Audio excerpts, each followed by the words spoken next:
Japanese imperialism has once dominated over the Korean people. The forefathers of our comrades here were forced to speak Japanese, to adopt Japanese names, to abandon their culture and identity for the occupier.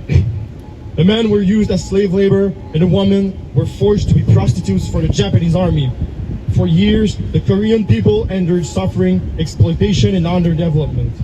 When they fought back and finally won against the barbaric Japanese Imperial Army, when they finally freed their people, the USA, along with its NATO allies, notably Canada, attacked Korea, sending its troops and using the old collaborators of the Japanese in the South as shock troops against the freedom fighters. After 3 years of a bloody war that killed millions of people, where entire cities were completely destroyed, where no building were standing up, the Korean patriots were able to force NATO to retreat to the south and rebuild their homeland in the north as a free and independent people. But they still longed for the reunification with their people in the south, where a puppet government of NATO was installed and extreme capitalist exploitation took roots. The Korean people has been artificially separated by the imperialists, just like Vietnam was. Ever since, the occupying American troops have been doing provocative military exercise on the border of independent North Korea. And when the North Korean government manifests discontent, the propaganda machine of the West portrays them as warmongering tyrants. But the truth is that they are only defending their hard-won freedom against another colonizer. The Democratic People's Republic of Korea has a right to protect itself. Now, the imperialists want to create an Asian version of NATO with the Japanese, the historical oppressors of the Korean people. Our Korean comrades here protest vehemently against it, and I can only understand them too well. They do not want to go back to the days of total foreign domination, where they had to live in shame of who they are. They want Korea, the whole of Korea, to belong to the Korean people. It doesn't belong to the Yankees. It doesn't belong to the Japanese. As a French Canadian who struggled for the independence of Quebec from Canadian colonialism and American imperialism, I know what it is like to live in a country where others make decisions for you, where your culture is slowly taken over by the culture of your oppressors. What their forefathers went through, my ancestors also did. It is because I understand my Korean brothers and sisters that I say no to NATO in Asia. Yankees, go home! Yankees go home! Yankees go home! Disband NATO! Disband NATO! Disband NATO! Disband NATO! Disband NATO! Disband NATO!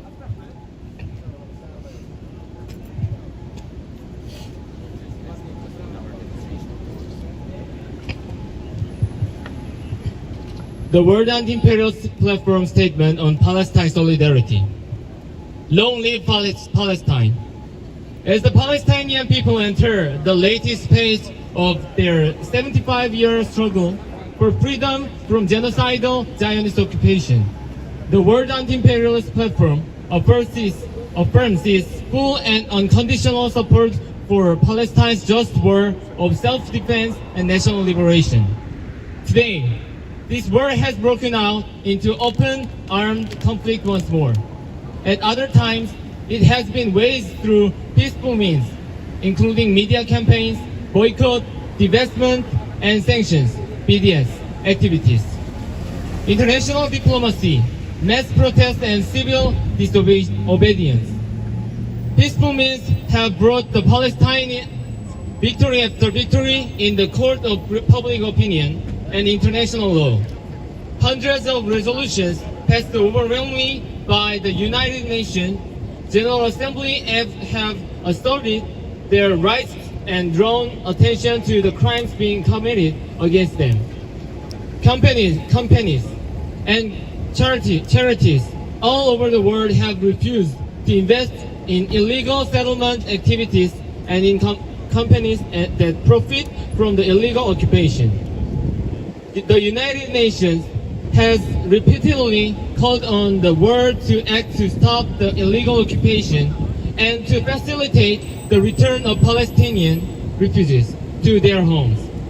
It has repeatedly and explicitly recognized the inalienable right of the Palestinian people to resist by whatever means necessary, including by armed struggle. The occupation of their lands, the racist regime implemented by the occupiers and the state of cities under which they are forced to live. But in a world dominated by imperialism, Zionist Israel has been shown in practice to be a case apart.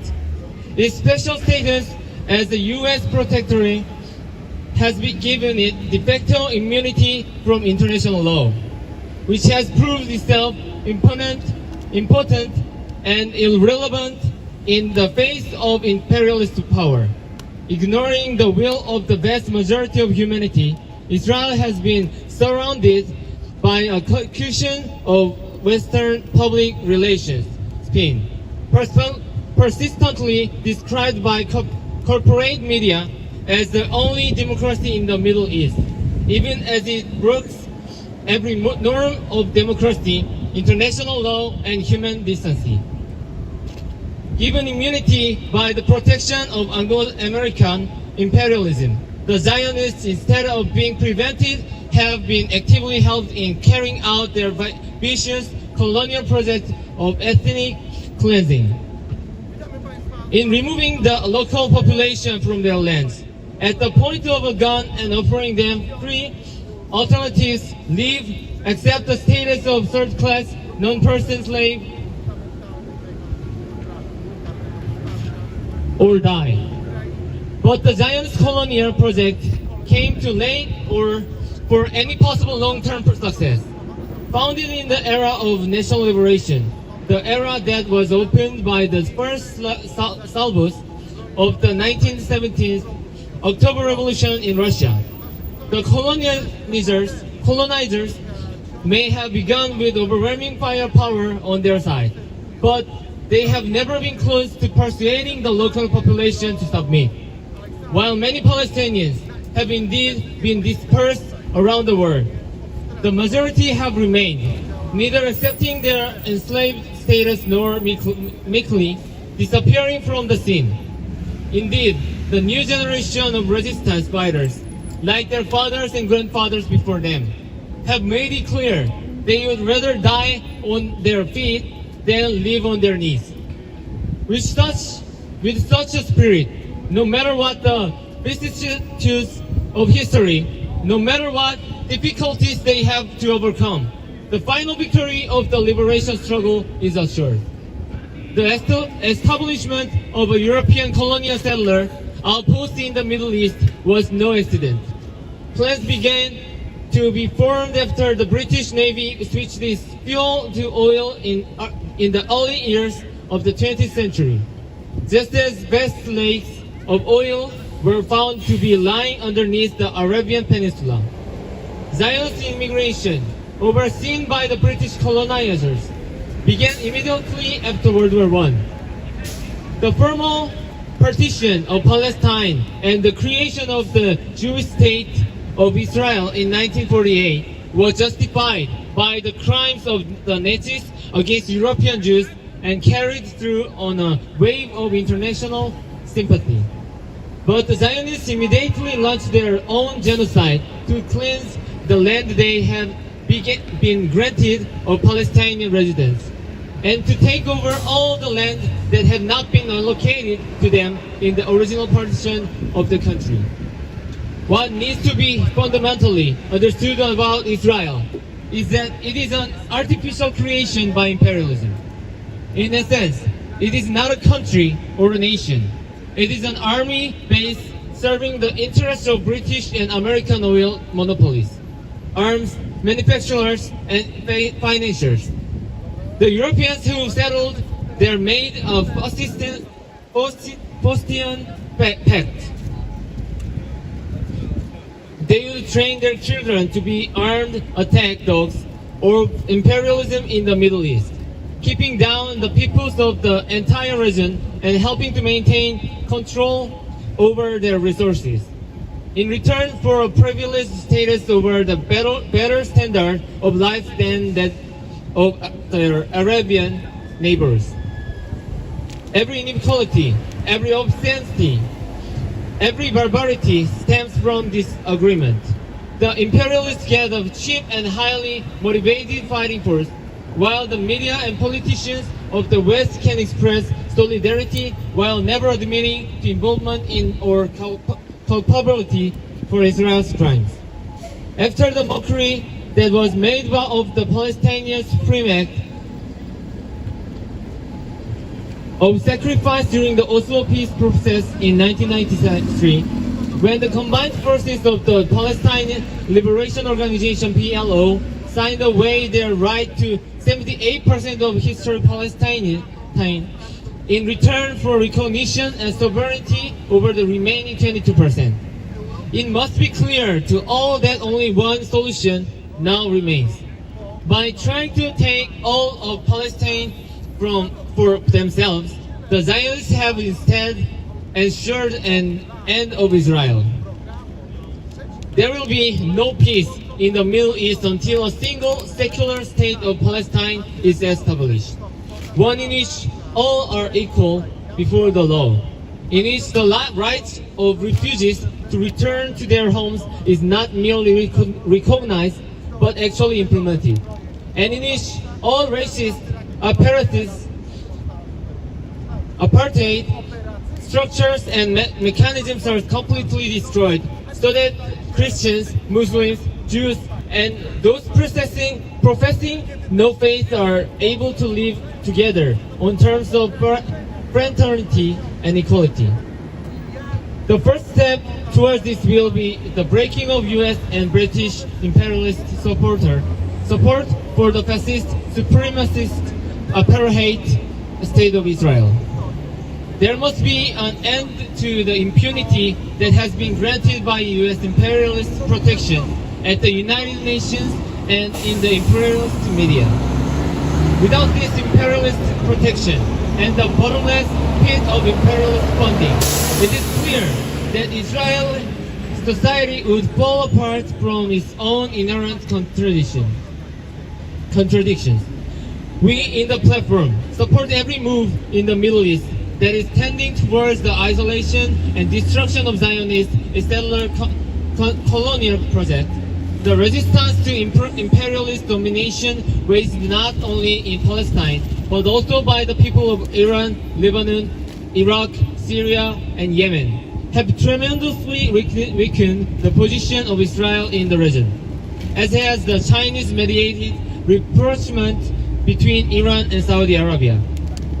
The more the imperialist zone divisions between Middle Eastern peoples can be overcome, the more vulnerable and isolated Israel will be, and the stronger will be the support for Palestinian resistance, which is being waged not only for their own liberation, but on behalf of the entire region, whose progress and development has been held back for decades by imperialist war and domination.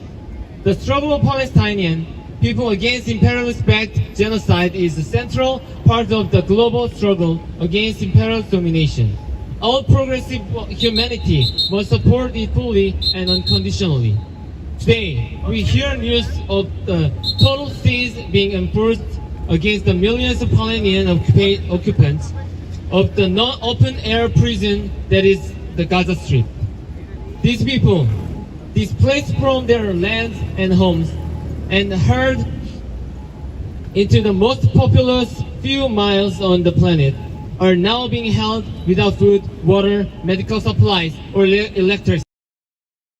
Rain down on high-rise apartments. Buildings full of families who have nowhere else to go. Just on the line this point, even as the United Nations was calling for humanitarian corridors to enable the exit of non-combatants, the Rafah crossing between Gaza and Egypt, the only possible exit from the Strip, was bombed. Once again, internationally banned chemical weapons, including white phosphorus, have been dropped on the people. Once again, the United Nations has declared such means to be illegal and called for an end to the siege. But despite all this, politicians and media in the West are falling over themselves to excuse and hide the crimes of the occupiers instead of holding them to account. Once again, they are filling the pages of the newspapers with fabricated horror stories in order to try to equate the resistance of the occupiers with the oppression of the occupation. This is the true face of the regime that sheds crocodile tears over the state of civilians, even as their supporters call for the wiping out of Gaza's 2 million imprisoned people. And this is a true tragedy of those who serve imperialism, as its fascist proxies around the world. In order to dehumanize others, they must first dehumanize themselves. It is they, even more than those they target, who are finding themselves trapped inside an iron cage. It is they who have prisoned the minds of their children by bringing them up to the hate and to kill, to believe in the twisted fantasy of domination and subjugated races, of over and under mentions. They are doomed to a painful awakening. Their efforts will be in vain. The fascistic means of repression used to try to control Palestinian resistance will ultimately prove as futile and as they have in Ukraine, South Korea, Chile, South Africa, and so many other countries around the world.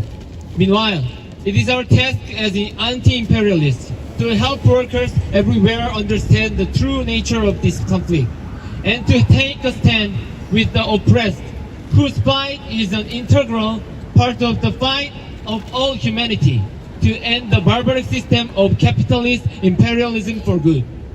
We confirm that we will not be deterred from this duty by the push to criminalize every manifestation of support for Palestine that is now ongoing across the collective West. Death to imperialism and its fascist proxies everywhere. Victory to the resistance. Let's chant the slogans. Free, free Palestine! Free, free Palestine! Free, free, free Palestine! Free, free, free Palestine! From the river to the sea! Palestine will be free! From the river to the sea! Palestine will be free! Disband NATO! Disband NATO! Disband NATO! Disband NATO! Free Palestine, free Hamas! Free Hamas from Israel! That's right! Keep walking, lady! Goodbye to Israel. No more Israel.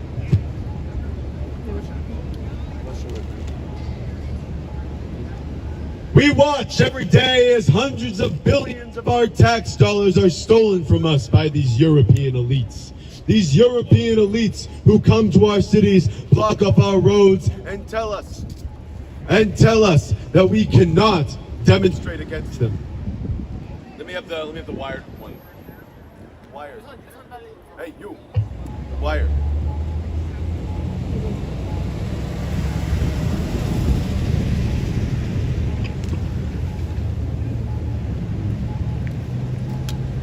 No?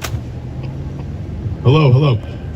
They come to our city and they demand hundreds of billions of our tax dollars to be used for foreign wars. But we here at the World Anti-Imperialist Platform say no! Say, we shall not give another cent to Ukraine. We shall not give another dime to NATO. We should leave NATO. We should disband NATO. And we should use these tax dollars which are being used to fund war, to fund the people of the United States. For too long have our U.S. troops occupied foreign countries.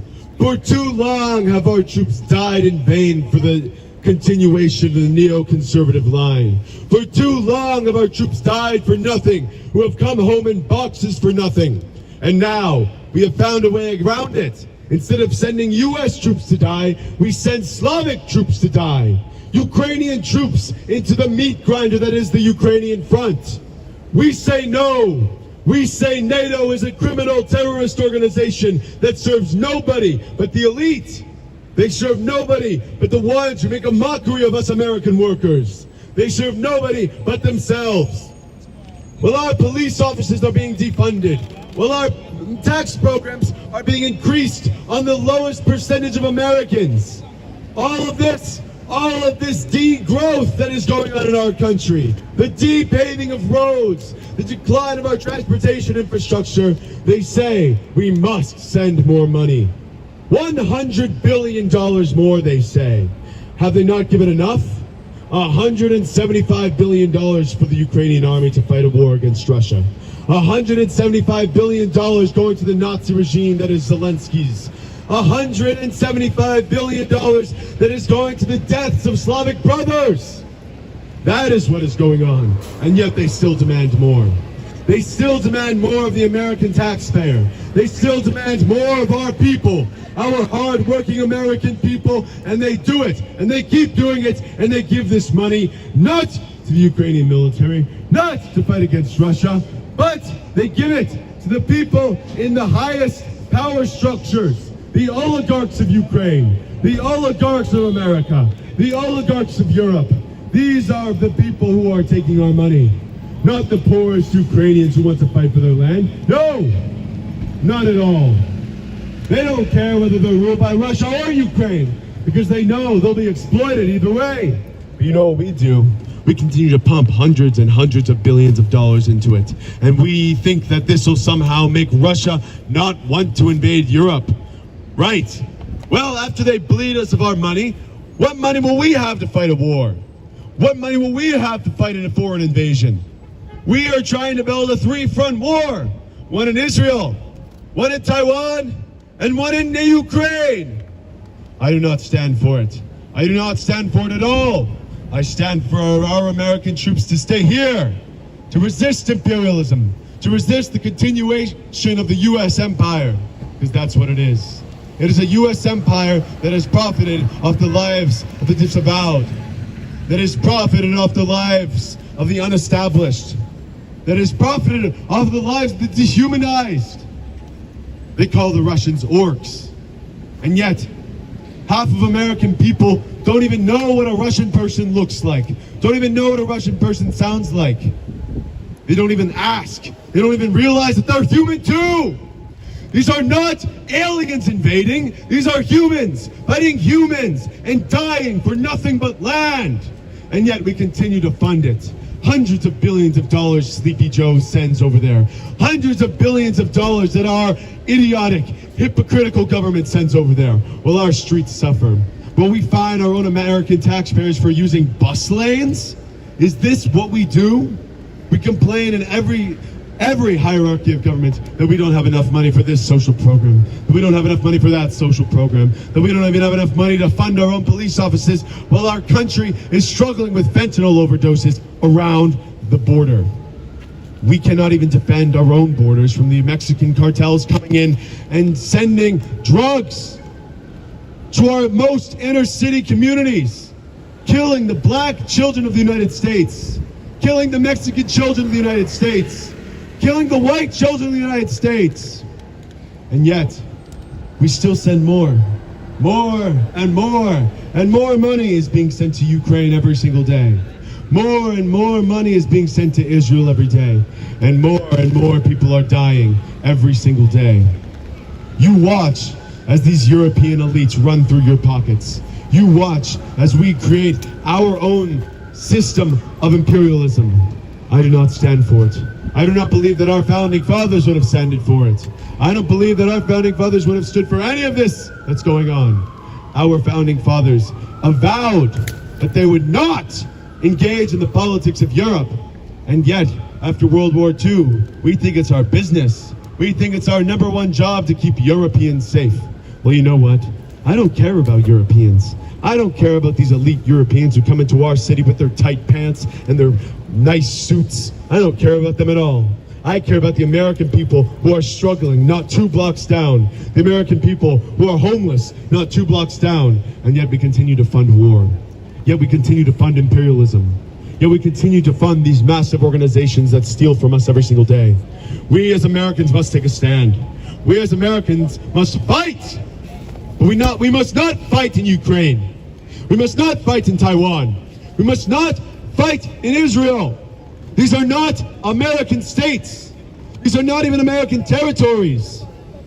They're not even within the continental United States. They're not even within the region of the expanded colonialist United States. We are defending countries which are not even of our own. Countries that don't pay for our troops. Countries that don't pay for our bombs being sent to them. No, no, no. We pay for it. We pay for all of our troops' housing. We pay for all of our troops' deaths. We pay for all of these missiles and planes and bombs that Ukraine. We pay for everything, and yet they don't stop. They don't stop, and they won't stop unless we say they have to stop. Unless the people, the strongest people of the United States, say they have to stop. Because I do not support this imperialist entity that is the United States. I support the United States that was founded for liberty, founded for the rights of the common man, founded for the rights of the American people, not for the rights of the elite who sit in these buildings every day looking down upon us. These are not the Americans I defend. The Americans I defend are the hard-working Americans who spend every day going paycheck to paycheck trying to put food on the table for their children. I support the American immigrants who came here from Ireland, who came here from Africa, who are busting their asses trying to keep their families from splitting, who are trying to uphold the traditional American values that they came here to experience. We are not elite Europeans. We are not the elite Americans. We are the people of the United States who defend democracy, who defend America, not the rights of those who we never even see. The ones who sit in nice air-conditioned offices while they block off our streets so that our people cannot even see the White House.